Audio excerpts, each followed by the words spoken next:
Well, the rough weather and high seas led to a dramatic rescue early Wednesday morning as 3 people, including a young boy, clung to what was left of their sailboat. Right, the ship ran into trouble off the coast of Hilo, and this morning the 3 passengers on board arrived in Honolulu thanks to a shipping freighter that came to their rescue. And KITV 4's Ryan Kaletsuji has been following this developing story and joins us live from Honolulu Harbor with the latest. Ryan, what can you tell us? Joe, good morning. Well, we just got out of a press conference where we heard about the dramatic rescue from the Horizon Line, saving this Canadian family, the James family. You mentioned there was 2 adults as well as a young child on board.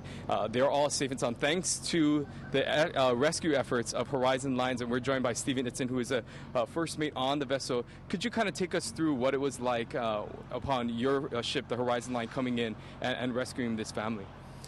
Well, the winds were gusting to 50 knots. The rain was sideways. You couldn't look into it. I put on safety glasses so I could even open my eyes into it. The seas were 25 to 30 feet. It was definitely a worst-case scenario. Yeah, so can you talk to us about just that whole rescue effort? How did you guys go about upon finding the ship and hearing first the distress call and coming in, and then just take us through what it was like being out there and the efforts that you guys did? Well, it started on my watch. I was on the bridge, and I got a call from the Lieutenant Hudson for the Coast Guard. And so she needed some navigation calculations, how fast I could get there and this kind of thing. So I told her I'd call her back in 10 minutes. I immediately called the captain, asked him to come to the bridge. By that time, he got there. I'd had all the calculations for him. And we altered course to a position that the Coast Guard gave to us. And it took us a while to get there. They were 150 miles away, about 147 miles away. And when I got off watch at 8 o'clock that night, I took my best sailors out on deck with me, and we prepared for every kind of scenario we could imagine, everything that we could come up with, and as fate would have it, pretty much everything that we planned on kind of fell by the wayside, and we ended up doing something else. We were using line-throwing apparatuses that go off like shotguns. We were using life rings and water lights, but the captain did some very impressive ship handling. He was up against serious winds and rains and heavy seas. He got the ship down to like steerage way. As we were coming alongside the vessel on the port side, the boat was lost. It was clear to that. It had been demasted. It had taken on a lot of water. It almost capsized a couple of times before we even got to it. And then as we started I was getting ready to drop lines down to it and try to haul these guys right back to our combination ladder. It was just like a squall, and everything just started going out of proportion. And I lost sight of the boat. The boat crossed ahead of us.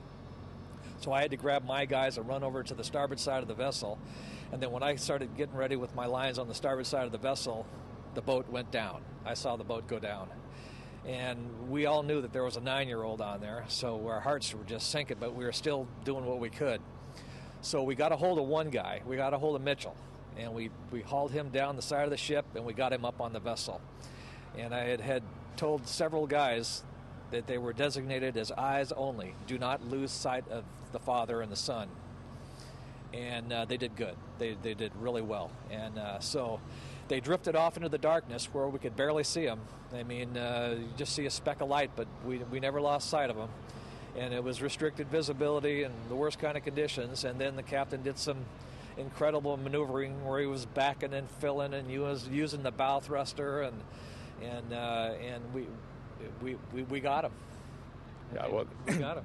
Thankfully, I mean, you guys were there, and we'll hear more about this story as it unfolds. We'll continue to try and get more interviews for you and keep you updated on the latest here from Honolulu Harbor. Back to you. Well, Ryan, those guys deserve so much credit for their efforts. So what about those 3 people, especially that little boy? How are they doing? What are their conditions? All of them are fine, I think, in a large part due to the efforts of this Horizon crew that we were able to save them. We spoke with them moments ago. We'll also have more from them and hear from them. They're a little bit shaken up, but I think they're just relieved to be back on ground. Thanks, Ryan, so much for that story. Gosh, sounds like something from a movie. It sure does.